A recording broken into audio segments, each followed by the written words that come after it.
When Paul Carenti was a teenager, his family moved to France, and it was there that he was first introduced to cider.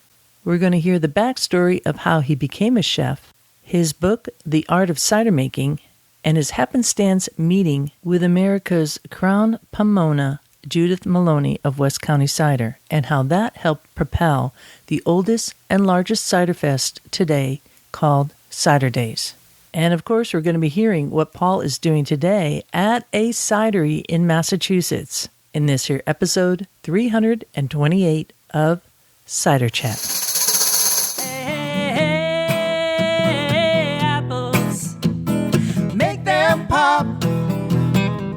Pop, pop, pop, pop, pop, pop, pop. Hey, my name is Rhea Windcaller, and I am the producer and cider MC of this weekly podcast, where we speak with makers, cider enthusiasts, and folks within the cider trade from around the world. Hip, hip, hooray! We are smack in the middle of July 2020, and I'll tell you, around the world in the Northern Hemisphere, it is hot. So I'm hoping that you're able to grab a cool one. Hopefully it's a cider, and you're going to be enjoying this here episode along with me as we speak with Paul Carenti, a.k.a. Chef Paul. That featured conversation will be coming up shortly, but first I have a wee bit of news from out and about in Ciderville. After 2 very long years of having to dial back all our fun activities with family and friends and Cider Fest, I am so pleased. I'm absolutely stoked to be able to announce on this here podcast that the beloved event that has been bringing cider makers and fans to my special spot in Ciderville, Western Massachusetts, where today's modern cider movement in America really got its start when back in 1984, the folks at West County Cider and Paul Carenti, our guest today, and a collection of other volunteers all helped found CiderDays, which at that time was a one-day event. So many years later, it is time for a reboot, and that's exactly what's going to be offered this coming November, with the kickoff event taking place on Friday evening, November 4th at Hawks and Reeds Performing Arts Center, when Ambrosia Borowski, who's based in Chicago and is both a brandy and cider expert, and myself will be leading this guided tasting. Talk about a lot of fun. It's going to be just a wonderful event. We did this back in 2019 for the 25th year of CiderDays, and we had so much fun. We said, hey, let's do it again. Of course, the format will be changed up a little bit, so if you attended 2019, you're going to get even more surprises this year to keep on elevating your palate. Now is a good time to subscribe to Cider Chat and follow Cider Chat on all the different social media channels, because that is where you're going to be hearing the latest news about CiderDays 2.0 and that Calvados and an American apple brandy tasting. And also, there's going to be a cider dinner on Saturday night. So a lot of fun stuff ahead and even more. Yes! Tickets for the Friday night guided tasting will be released beginning in August. So if you want to get that early ticket release deal, make sure to sign up now for the e-cider news at ciderchat.com. There'll be a link to that in the show notes to this here episode 328. And also you could find a little click button at ciderchat.com.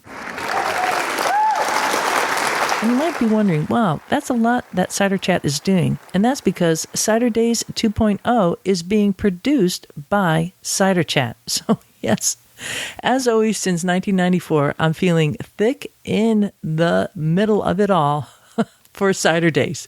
But hey, that's what we do because, well, We like cider. we do it like this. There's a reason why we do it like this. There is a reason why we drink it like this. There is a reason why we do it like this. It's time now for our featured conversation with Paul Carenti. We begin this conversation with Paul telling us a bit about his wife Sharon's family history in Harvard, Massachusetts. Now, if you are someone who is very interested on the history of Black Americans and orcharding, well, you don't want to miss this.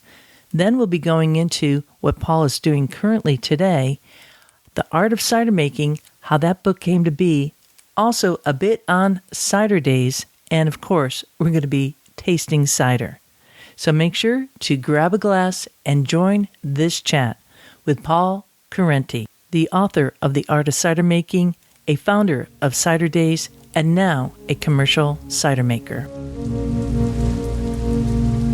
Sharon's family dates back to just before 1800. Her family planted the first Macintosh orchard in Harvard. His name was Tower Hazard. I believe it was Macintosh in 1796. 1796 is a pretty notable moment. I mean, that's... it's way back when. Wow. And I'm just amazed, like Macintosh, like... I believe it was Macintosh. That's incredible. They were going for culinary, not... Well, multi-purpose, it sure makes a good cider, too, no doubt. Yeah, maybe he didn't know what he was doing, but that's what he planted. Did a good job. Is there any remnants of that orchard? Do you know? No, I don't know. Yeah. There's not a lot of orchards left anymore. In Harvard because it's a beautiful place to live. So there are two families involved in New England apple products, Carlson cider. There's the Carlson family, who have been farmers in Harvard, Massachusetts since the 1930s. And they were very creative, and they pressed juice and made applesauce. And a number of years ago, when pressing sweet cider went from a farm business to actual food service standards, Franklin was one of the first ones to be creative and innovative, and he went and bought pasteurization, the proper presses, all stainless steel equipment. And what farmers would do... And that's Franklin Carlson. Carlson. Yeah. And what farmers would do from small farms, or if they didn't want to invest in that, they would bring their apples to the cider mill in Harvard, on top of the hill. Franklin would press their apples and then process the juice and put them in the plastic, half-gallon jugs, and put whatever Farmer Jones's label was on it, and in the back it said, produced and processed by Carlson Orchards. But it was their apples. And this is around 19... This has been as long as I've lived here, and I moved here in the 80s. Yeah, okay, so 80s. It probably goes back a little bit further than that. I'm sure it does. Yeah, okay. I'm sure it does. 60s. Yeah. The other family are the Rouses, and the family owned the Vinegar Works in Littleton, Mass, in the late 1800s. And then they got into the juice business, and they became very fine.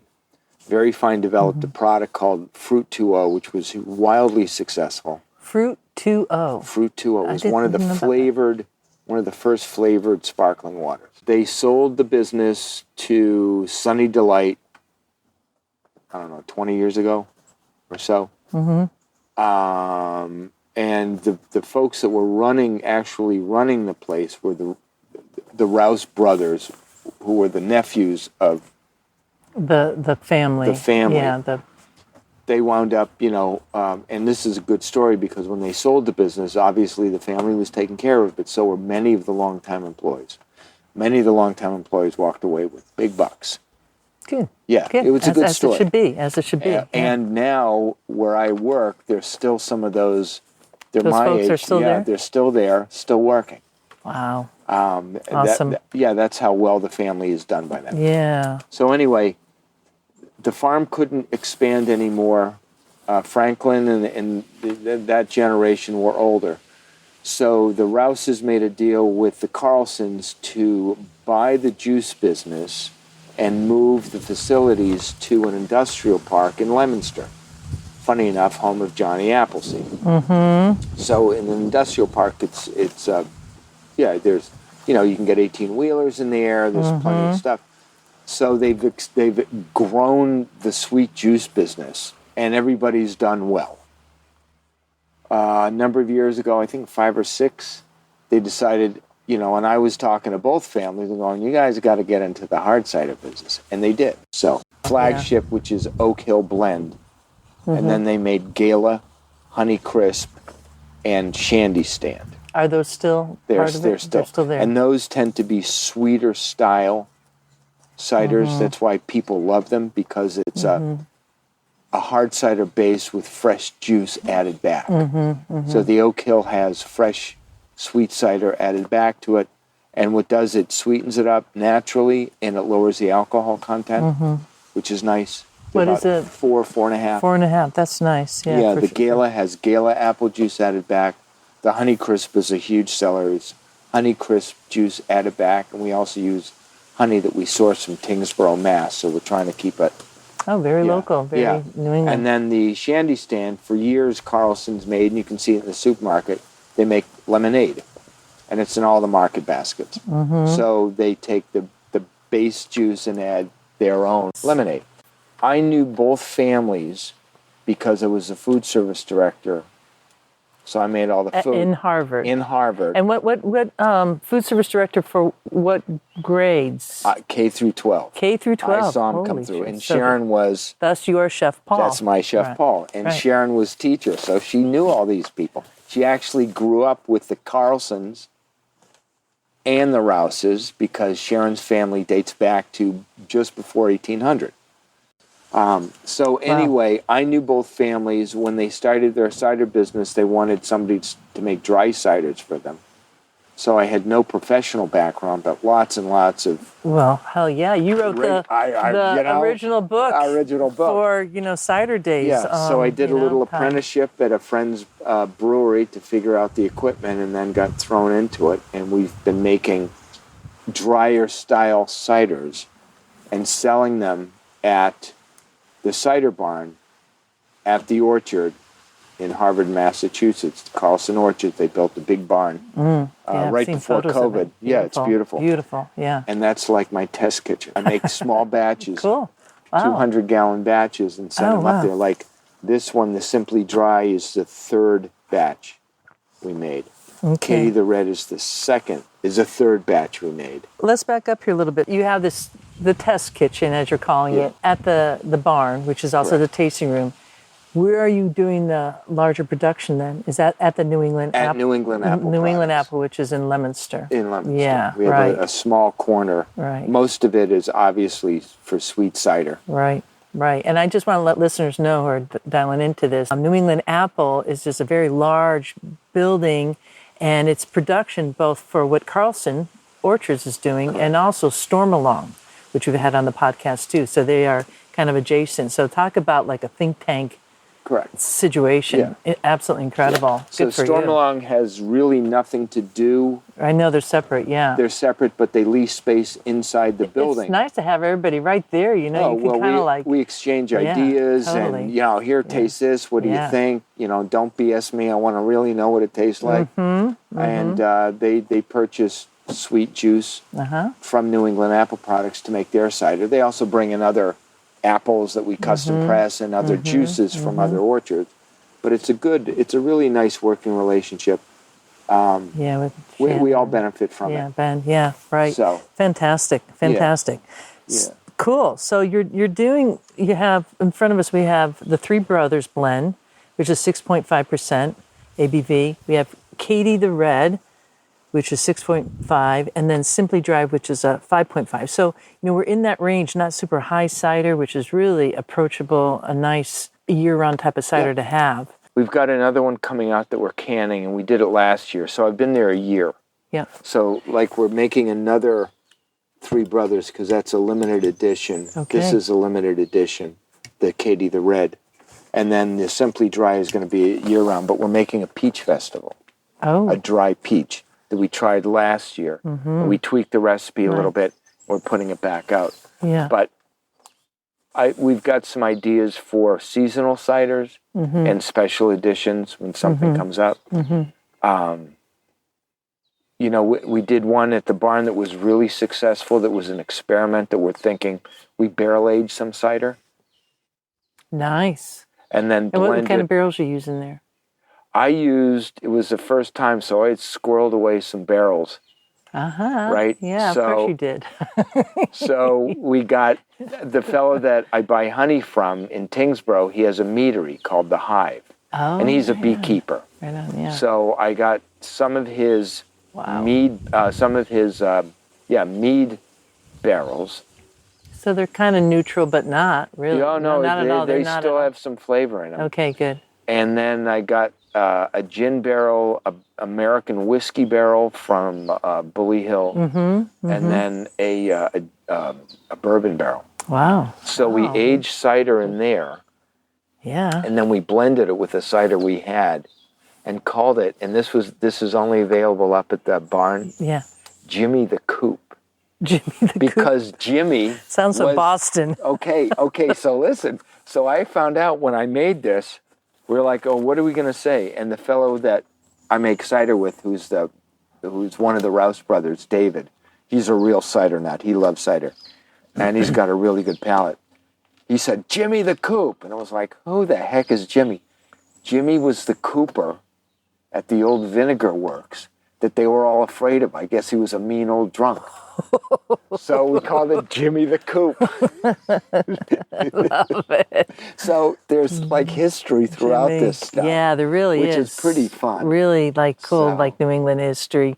Yeah. Which is, kind of like the OG of the OG. I love that. Really nice. So it's nice for me because I can experiment and then get instant feedback on small batches. We just put them on draft. You have cans here. Correct. And these are 16-ounce cans. Correct. Paul, what I'm wondering, okay, so here you are, you've been a chef, in a school system, you retired. I remember when you're like, I'm going to finally retire, right. like, how's that working out? How's that working out? And, you're always a bubble of energy. And now here you are, like, taking on a pretty big task here. Oh, yeah. I imagine you work with another cider maker, too. You got a little bit of help there in the kitchen, or is it all on Paul? No, well, David is very knowledgeable.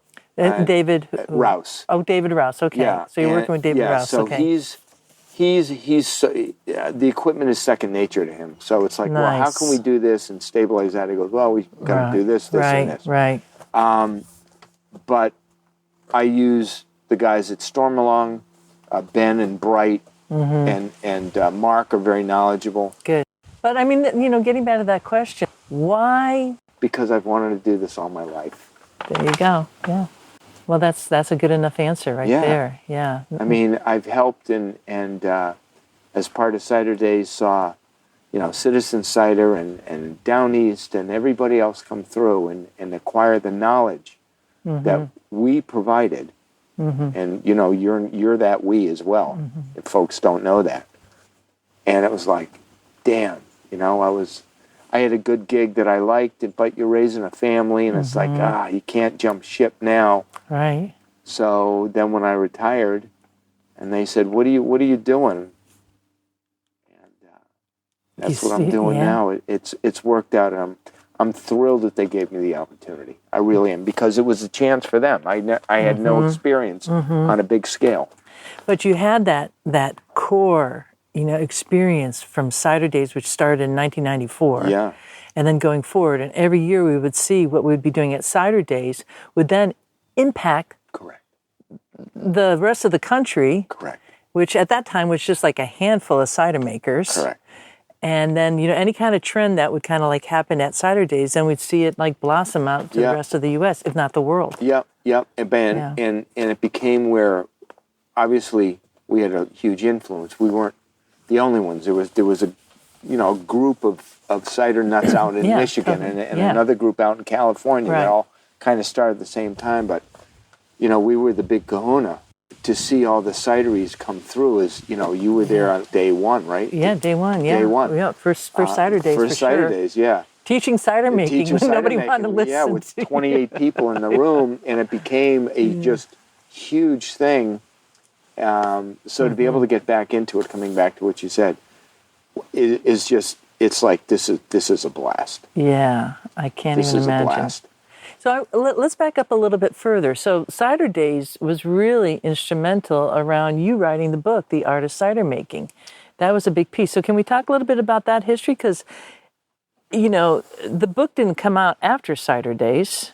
No, it came out before. Yeah, it came out before. So what inspired you? Like, where was your affection for cider? What was that rooted in? And you were a chef at that point. Yeah. Yep. My father was a musician and had a music store and had traveled to Europe, and he wasn't a big fan of the way I'm not dissimilar to today. He wasn't real happy with the way the war was going in Vietnam. So he sold everything. He had, A lot of courage. A very courageous man. Sold everything, sold the business, sold the house, moved to France. 3 kids, wife. He just built a home in Miami. You know, his business was going, the British invasion, he did really well with that. And so I wound up at 14 years old in the south of France. My goodness. And absolutely just all of a sudden it was like, the first day I was there was like dessert cart, I was served wine, and there was topless beaches. And topless, and my grandma's kids running around with no clothes on, and it was like, holy moly. This is certainly different. This is different. And as a teenager, when you get to be your late teens, a big thing was to drink cider, which was considered a soft beverage, because French ciders are relatively low in alcohol. They're 2 and 3%. You would hang out at creperies if you were 17, 18. And so I did that and learned about food, moved back to the States when I was 20, was out west working in restaurants for a couple of years. Then my parents had moved back to the States. My father was working in Concord, and he wanted to open a restaurant. So I came back. Well, I came out here. I'd never been here before, and saw the apple orchards, but saw nobody making cider, except the farmers were still making cider. And since I was involved in the food business, we had a small restaurant. And this is way before farm to table. I was going up and buying produce from the farmers because it was awesome, right? Yes. So I got to meet them, and prior to that, I got involved in home brewing. Okay, so I knew how to make beer. You got an idea of fermentation, how it works. Correct, and I went, hey, I got all this equipment. I can make cider. I don't have to do anything. It's already being pressed all over the place. Right. So I got involved in homebrew clubs. I taught them how to make cider, and they taught me how to make beer. I taught Todd Mott how to make cider, hard cider, the great bearded one. Oh my God. That's how I met Todd, and he showed me, he was part of a homebrew club. Wow. He showed us how to make beer. So he became one of the greatest brewers ever out of New England. Craft brewer who made Kate the Great and has his brewery up in Kittery. First started off at Smutty Nose. That's where he was. Oh, he was at a whole bunch of places. And he's just a great brewer. And his son Woody has taken over Tributary up in Kittery. So anyway, I got involved in homebrew clubs. And so the American Homebrewing Association, right, the AHA, with Charlie Papazian as president, they move around every year for their annual conventions. And I found out they were going to Manchester, New Hampshire, which is 45 minutes from where I live. So I went, So I just called up and spoke to him and said, can I give a little seminar about hard cider? That's what we make up here, right? So I hooked up with my friend Larry Dubroff, who's still one of my best friends, and I said, we're going to show these beer makers what cider's about. So I didn't know 400 home brewers descend on the Holiday Inn in Manchester, and they have a big evening where all the homebrew clubs bring their tanks of beer. It's like a trade show for drunks. And they just kind of locked us in there, right? And I brought 10 gallons of hard cider that I made. Wow. And the story was we had a big 5-gallon spit bucket. It was like, here, try this. And we'd take people's beers, throw it out, rinse it out, and give them hard cider. And this was 92. Nobody had any idea what this stuff was, and they loved it. Good. So from that, I got speaking gig, and I was at the Smithsonian talking about hard cider, and they asked me, the American Homebrew Association, to write a book about cider for Brewer Publications, which is their publishing arm, because they had all different beer styles. So I did a book for them.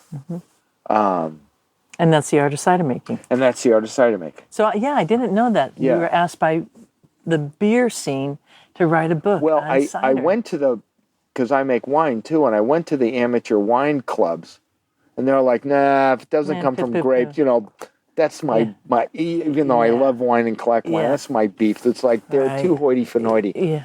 Where the brewers, if you make sake or any mead, come on over. Yeah. There was also a great mead makers presence at the Back then? Oh, Yeah, goodness. yeah, yeah. Yeah, they kind of hung out in the park across from the With their hotel, horns on with their and stuff. horns on, and of And course shields. I got in with them pretty good. I bet you did. Yeah, we had yeah, we won't say, we had a good old time. I know Todd wound up at the on the lawn of the Holiday Inn at 4 a.m. playing croquet. I'm sure you did. Yeah, they kind of just kept us Oh on the boy, grounds. the craft beer fest I Yeah. have been at. Yep. Yeah. Yeah.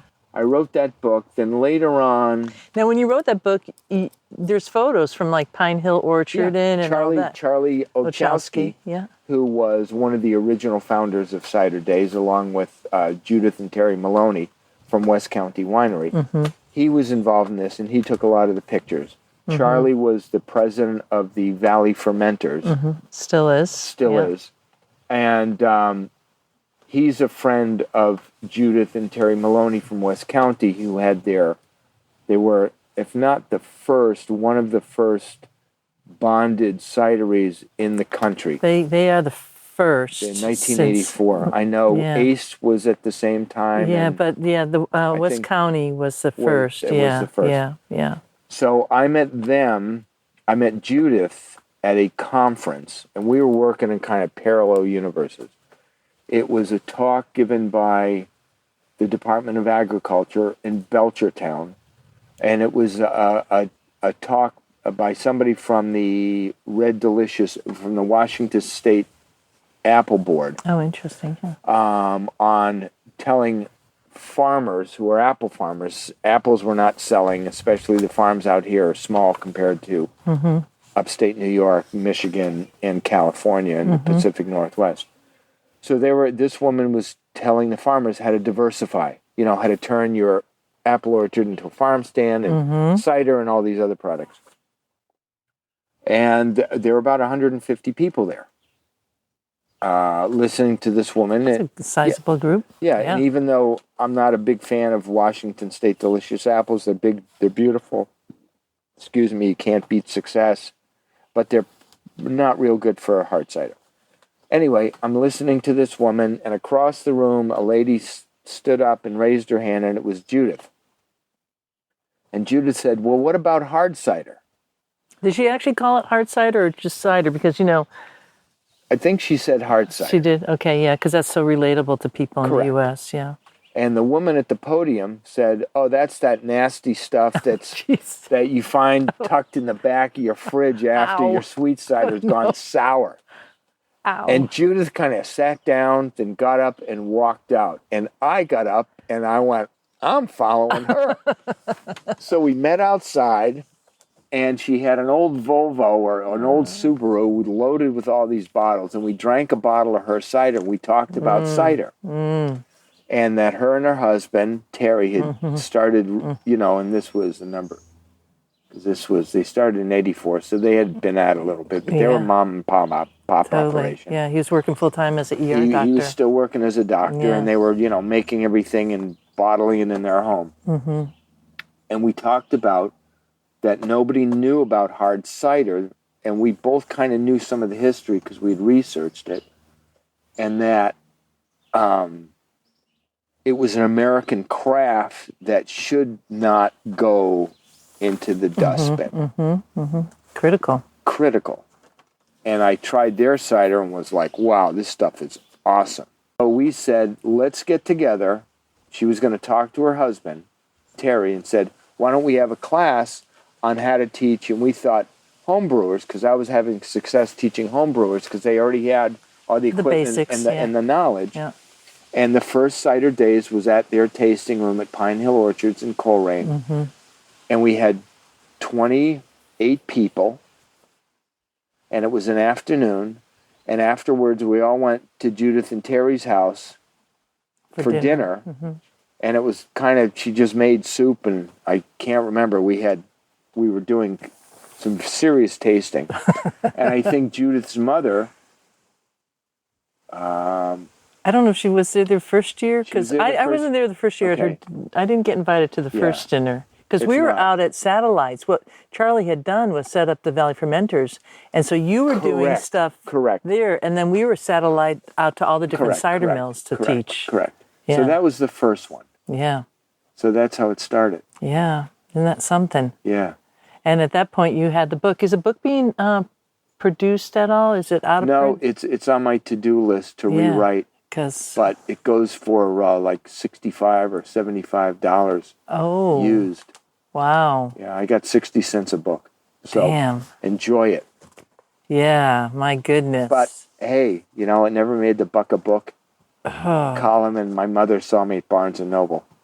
Well, at a signing. Hey, that's it. She cried all the way there and all the way back. Oh, Paul, I love that. Yay. Hey, that's honorable. And now you have the first, One of the first. Well, one of the first in the U.S. Yeah. At that level. And it was a good one. That book really got me into my most favorite one was making cider. Oh, yeah. Using that recipe. I love making cider. You made it a little bit stronger in the book, the recipe, and I just kind of toned it down a little bit. Yeah, but that's who you are. You go for the robust. I like it. Yeah. Yeah.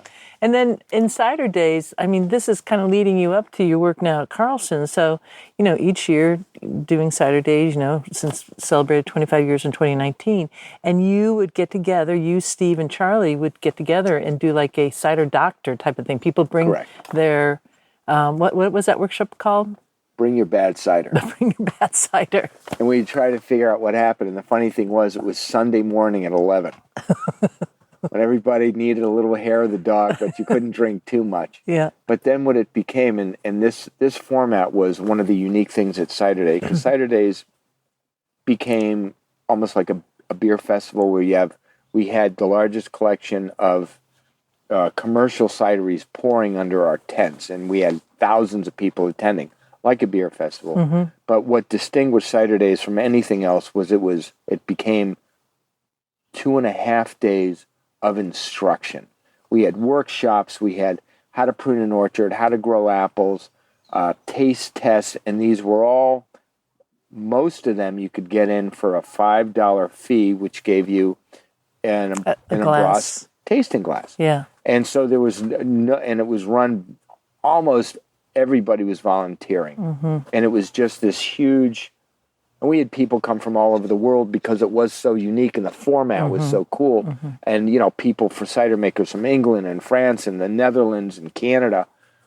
And this shared knowledge was just amazing. It was the most amazing because afterwards, here, try this. Here, try mine. And our class became a class as people got better at this with more knowledge. It became, and what we would do, somebody would stand up and they'd bring enough cider so we taste it, then everybody in the room could have a little taste. We had pourers who'd go around.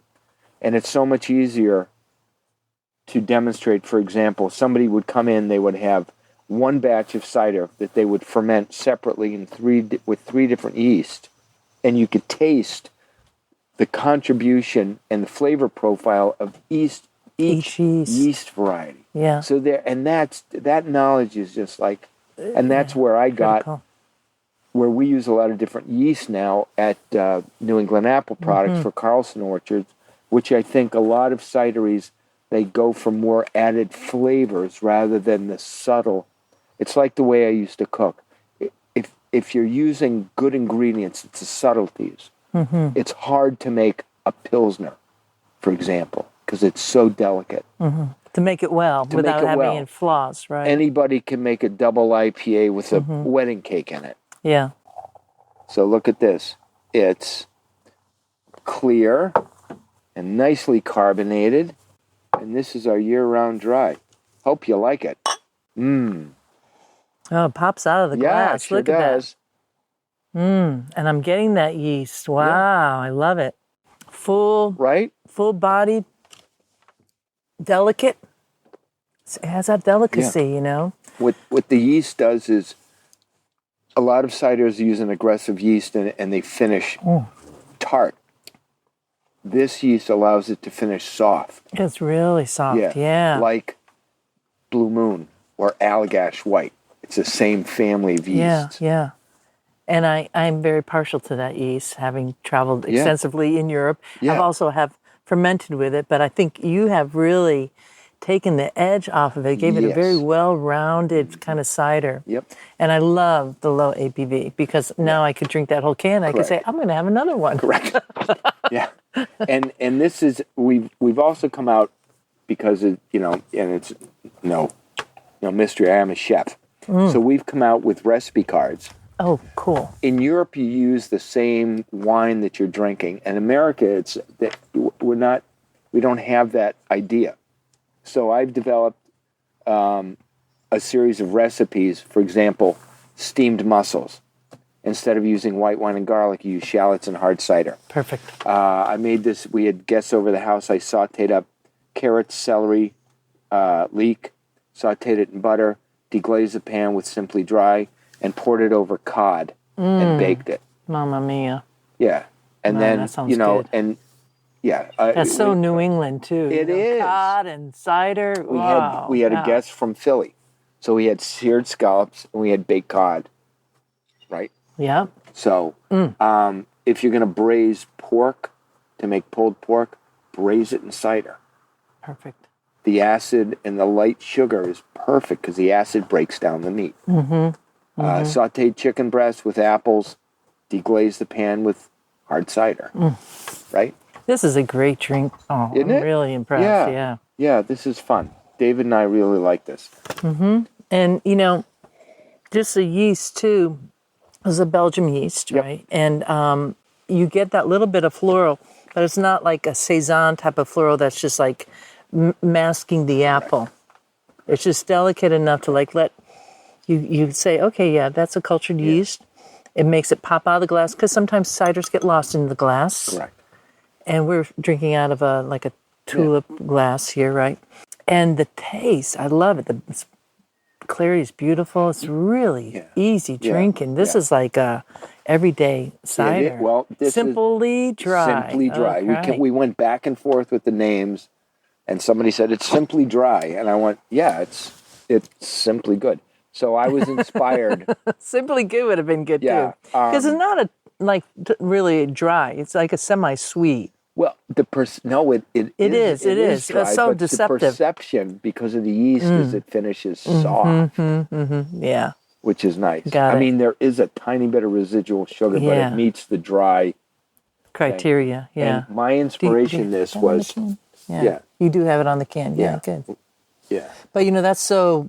For those of us who've been like part of CiderDays forever, we'd be like, okay, not totally dry that we're used to, but for the average palate, that's like exactly what they'd be like. Wow, that's super dry. Correct. So that you have to hit it on the consumer market where you're at. And I like the taste.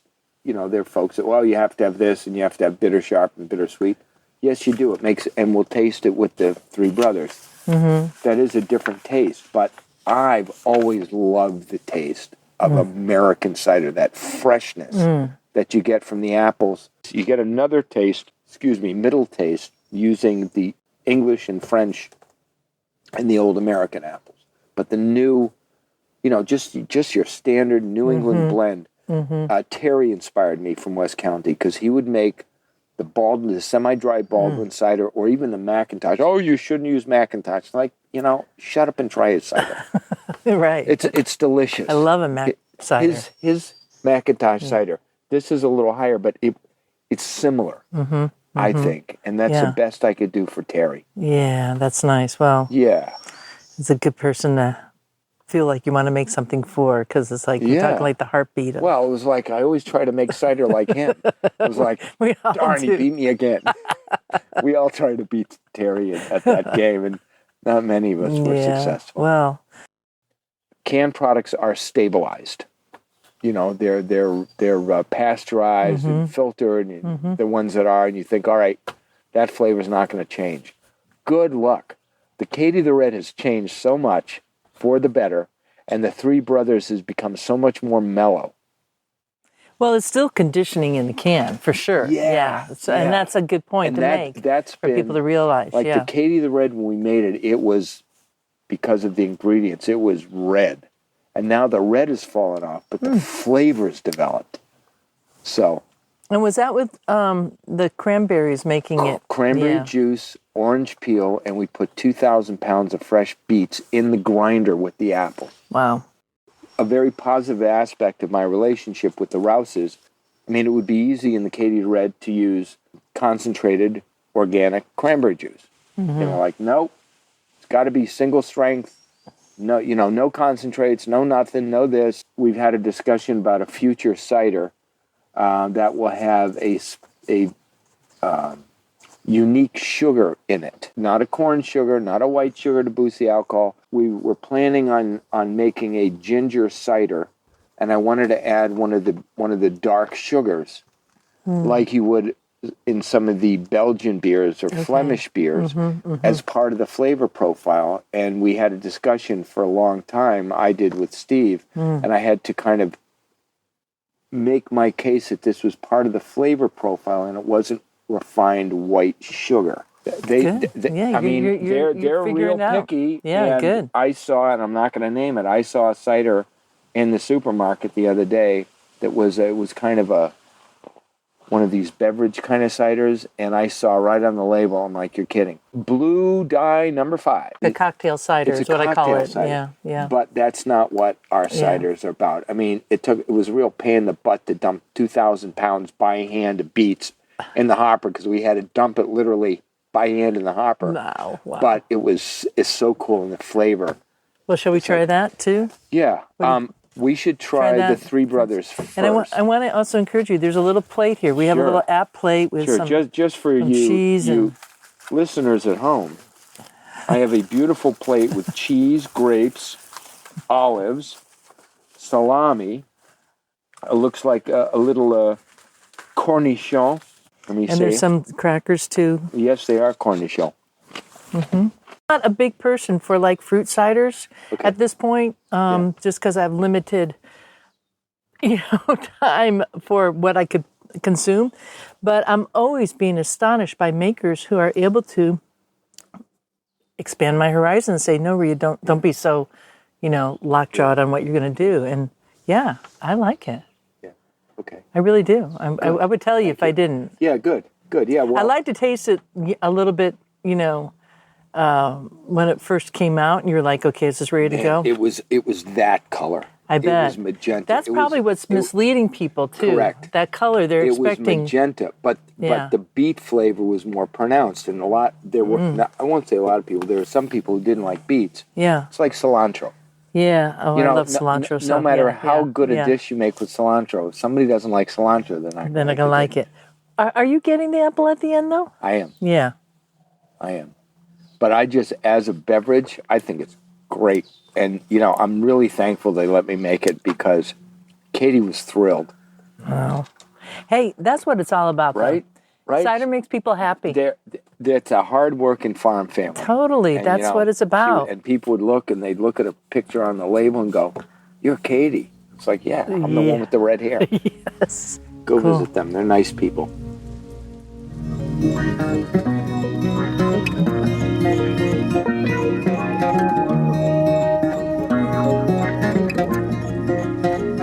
If you would like to taste some of the ciders that we were talking about with Chef Paul, make sure to go to the show notes for this here episode 328 at CiderChat.com. There you'll find information on the Carlson Orchard Tasting Room and also the ciders mentioned in this here chat, like the Simply Dry, the Three Brothers Blend, and Katie the Red.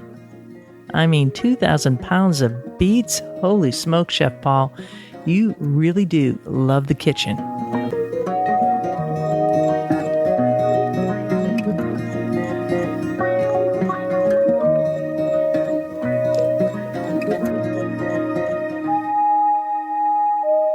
Well, I imagine that if you have gotten this far in this here episode, listening to Chef Paul, and who wouldn't want to, then it's likely that you'd also enjoy a whole bunch of other episodes that are now at the podcast archive page at CiderChat.com. There's over 300 episodes just waiting for you. And while there, you might want to check out the Cider Chat Patreon page, which is a website set up for content providers like myself so that we could keep on creating material like Cider Chat and delivering it to you. Do become a patron today or hit the donate button at CiderChat.com. And with that, I leave you here. This is Rhea Windcaller signing off for now. Looking forward to seeing you in Ciderville.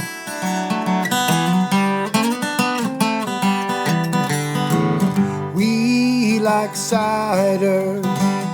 We like palms. We love orchards and having fun. There is a reason. There is a reason why we do it like this. Oh yes, there is. There is a reason why we do it like this. Oh yes, there is. There is a reason why we drink it like this. Oh yes, there is. There is a reason. We like walking through the orchards, dancing in the streets, smelling all the blossoms, kicking up our feet. We like cider. We like palms. We like orchards, having some fun. There is a reason. There is a reason why we do it like this. Oh yes, there is. There is a reason why we do it like this. Oh yes, there There is. is a reason why we drink it like this. Oh yes, there is. There is a reason. We like walking through the orchards, dancing in the streets, smelling all the blossoms, kicking up our feet. Oh yeah. We like cider. Oh yes, we do. We like palms. Oh yes, we do. We love orchards, having some fun. There is a reason. There is a reason why we do it like this. Ba-da-da-dum. There's a reason why we do it like this. Ba-da-da-dum. There is a reason why we drink it like this. Ba-da-da-dum. Ba-da-da-dum. We like walking down the orchards, dancing in the streets, smelling all the blossoms, kicking up our feet. Oh yeah. We like cider. Ba-da-da-dum. We like palms. Oh yes, we do. We like orchards, having some fun.